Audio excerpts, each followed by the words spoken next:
শুক্রবারের 2 রাকাতের মুসল্লিরা হুঁশিয়ার। আমি জুমার নামাজের পরে তাকিয়ে থাকি ভাবে মিম্বর থেকে কে কে যাচ্ছে,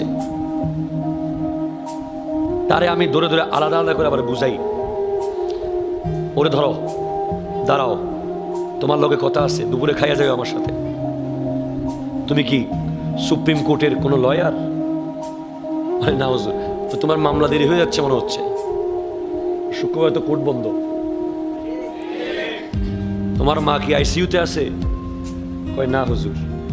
জুমার নামাজের পরে পোলাপাইন এমন ভাবে দৌড় মারে 2 রাকাত পরে, মনে হয় যে 60-70 বছর পর জেলখানা থেকে মাত্র সারা পাইল। একটা বিষয় মাথায় নেন প্লিজ।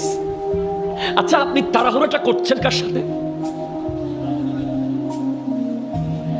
আপনি বাংলাদেশের সর্বোচ্চ ব্যক্তি, বর্তমানে ধরেন রাষ্ট্রপতি অথবা প্রধান উপদেষ্টা, ওনার সামনে গিয়ে আপনি তাড়াহুড়ো করতে পারবেন?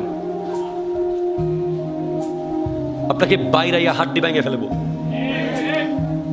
ঠিক কিনা বলেন না? আপনি আল্লাহর সামনে আল্লাহকে বলতেছেন যে আমি বড় অফিসার, আমার অনেক কাজ। আপনি আল্লাহকে বলতেছেন, মানে আল্লাহর সামনে থেকে আপনি চলে আসতেছেন কিভাবে? সালামটা ফিরাইয়া মোনাজাতটা করতে পারেন নাই।